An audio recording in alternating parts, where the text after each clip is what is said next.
Good day, everyone. My name is Sui Chu. Thank you for joining us for today's podcast number 1, following the conclusion of the recent AMA.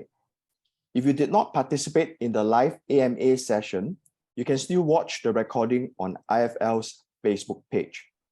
Today, I will be talking to Viki Tong about her experience with money growing up as a child. Viki was the recent panel speaker in the AMA MoneySense For Your Child. Do note that everything said today is for education purposes and do not constitute financial advice. Each person's circumstances are different. Do your due diligence or speak with a licensed financial advisor before making your decision. Hello, Viki. Welcome to the podcast. Hello, Suichu. Hi, everyone. Before I start with the questions, Viki, can you share with our listeners today something fun about you? Anything that no one else would know about until now? Okay, I'm not sure whether you will say that this is fun, but I actually love to wash the bathroom. So, I find it very enjoying to scrub the tiles and wash away the dirt. And I kind of get very excited when I see the tap shiny after washing. So some of you might ask, hey, Viki, why do you love to wash the bathroom, right? I actually see it as a way to distress after a long week of hard work, especially when you have a pen of frustrations, especially when your children are very, very, very naughty, very, very playful, and you know that you just have to vent out somewhere and not on the children. And I see that the bathroom is the best way for me to do so. Great. That's interesting. Every one of us have a different way to distress. So for you, is washing the bathroom. Yeah. Great. Let's get on started with the podcast. So first question. Viki, you are a parent to 2 lovely children in primary school. What was your own growing up years like? Was there a role model or influence that shaped your money habits? Share with us. All right. Okay. For my own growing up years, right, I have to say, my family was actually very poor. And there was not much luxuries when I was young, as compared to my children nowadays, where they can go to here and there. So for me, when I was growing up, a visit to the Sentosa or even to the zoo, right, is like the family treat that is only, during the school holidays. So there's no overseas trips for me.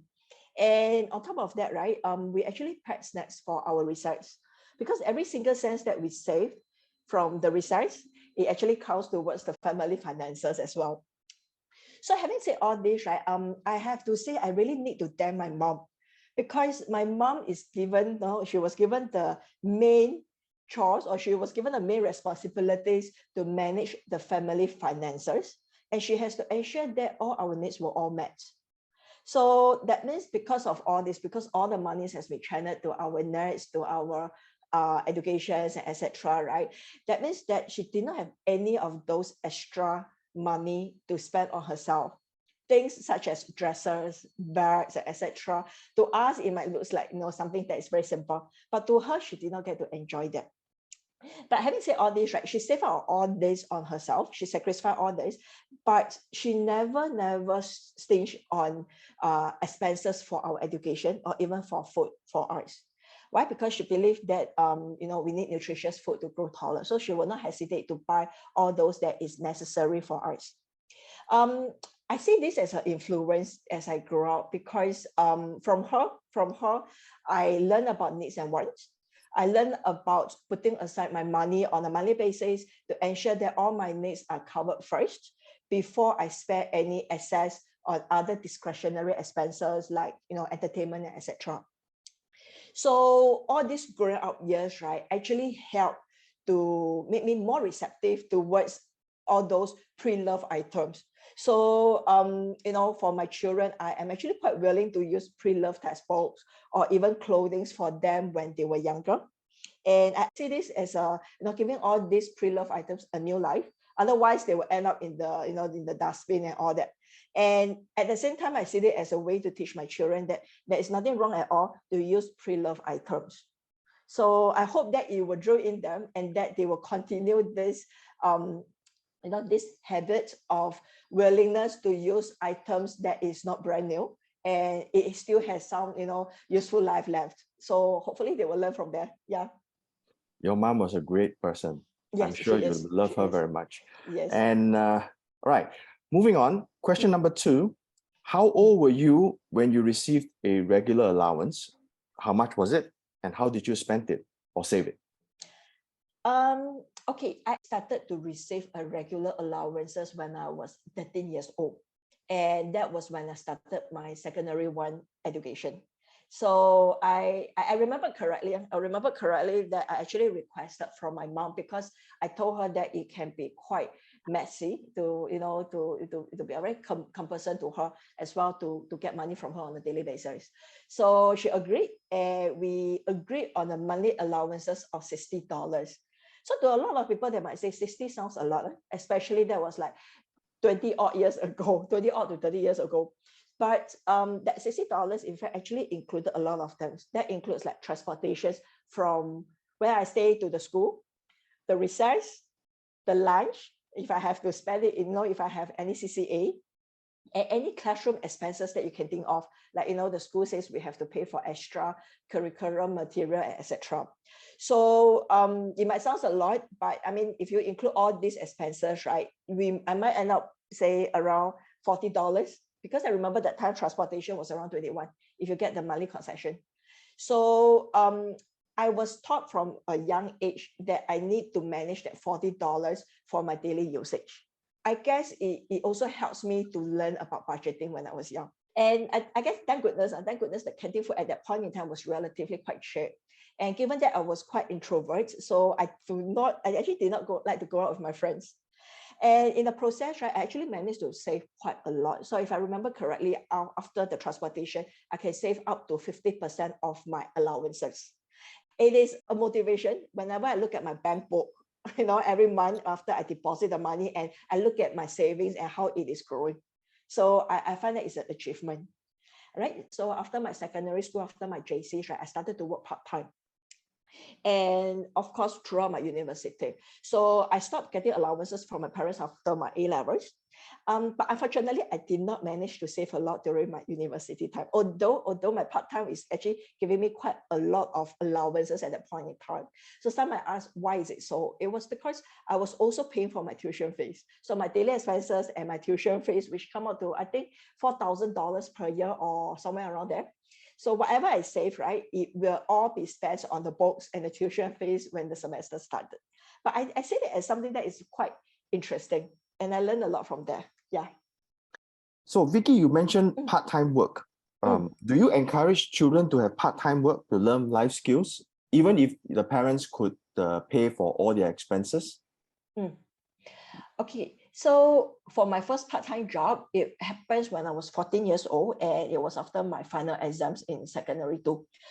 It was a cashier role, which is a front-facing job.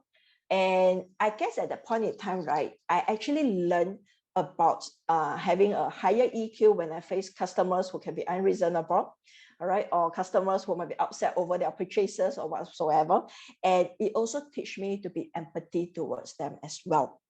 So along the way, I learned that to be more appreciative of the hard-earned money, and not to, to spend it on any luxury things that I see along the way. So to me personally, I agree that it is good for children to have part-time job during the school holidays to learn about all these life skills, to teach them about to be more humble, to take things, not to take things for granted, and of course to be more appreciative as well. Thank you. You mentioned you received $60 in the monthly allowance when you were a teenager. Yes. Many children cannot postpone instant gratification. They live for the enjoyment now. Wouldn't you say that they risk spending all that $60 at the beginning of the month and have nothing else left for the end of the month? What was it like for you? How did you cope? I guess one of the key things was because I grew up in a poor family. So I do not have that luxury whereby you can, have an instant gratification and spend everything. So my mom definitely do not have another $60 for me towards the end of the month. So I learned to budget, and I learned to save for my education. I don't see it as something that is very sad, or I feel very left out when I see my friends enjoying all the little props that they have. In fact, to me, I actually kind of like enjoyed it. I kind of enjoyed it because I see it as a challenge to grow my money. and to save up as well. So for me, I guess I do not really have that issues of postponing instant gratifications. And I guess it helps as well. It helps as well as I was growing up, because I remember when I finished my exams in university, right? The next day after the exams, I will be going around the recruitment agencies looking for part-time job or starting a part-time job. So instead of enjoying the school holidays like my friends, I start looking for jobs.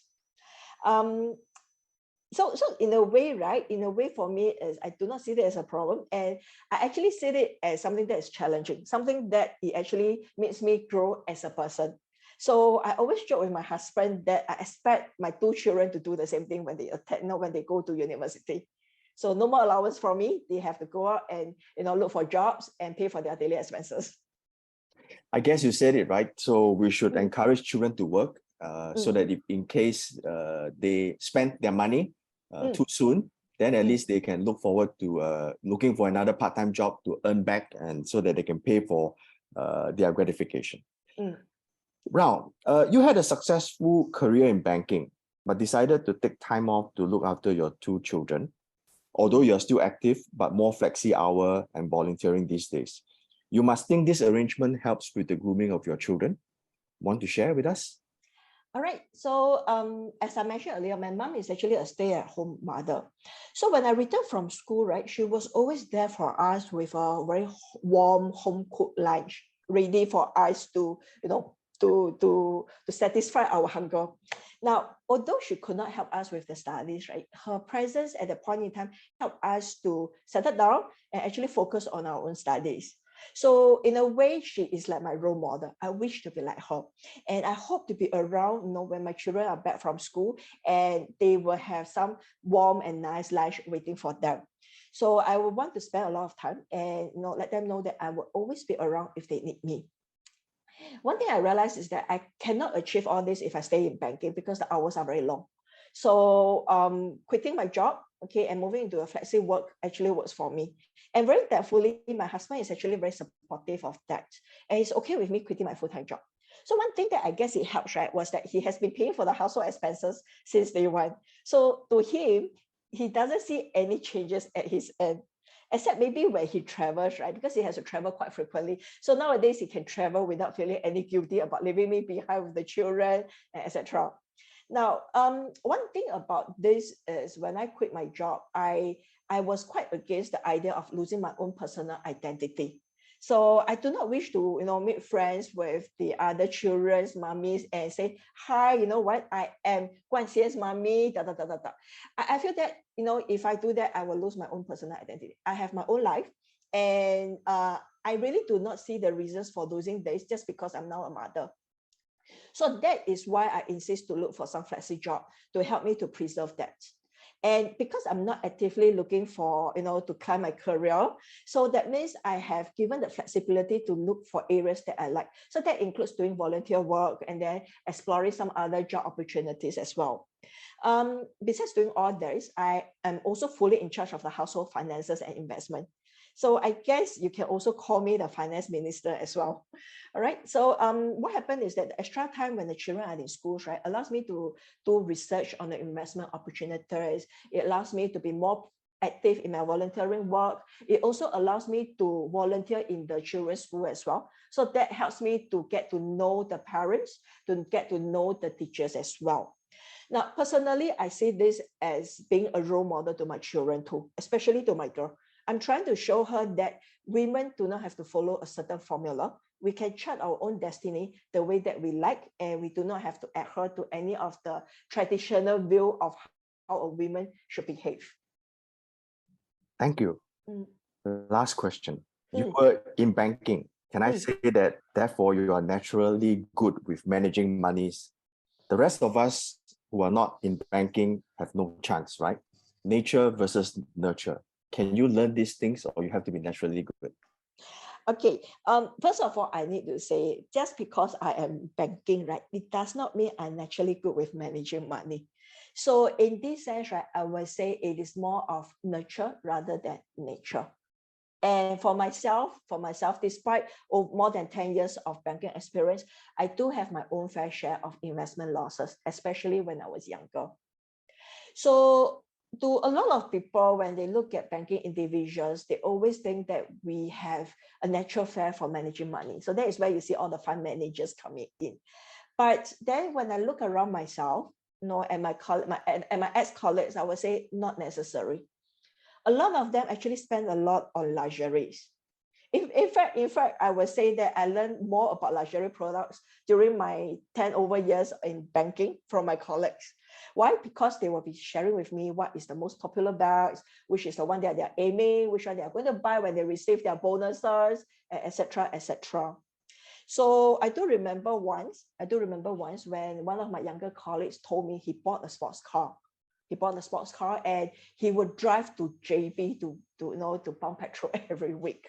And I find it puzzling. So I always ask him, why do you need a car when you do not need it? You do not drive on a daily basis, and it's only on the weekends, and etc. So he told me, yeah, because I need to match my status. I need to match my status as a banking officer. And honestly, when I look at it, I will say that, yeah, it might not be a good investment. He might be better off if he invested.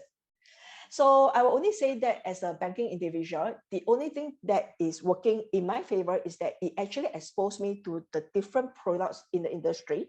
And it actually allows me to have a better understanding of my risk tolerance.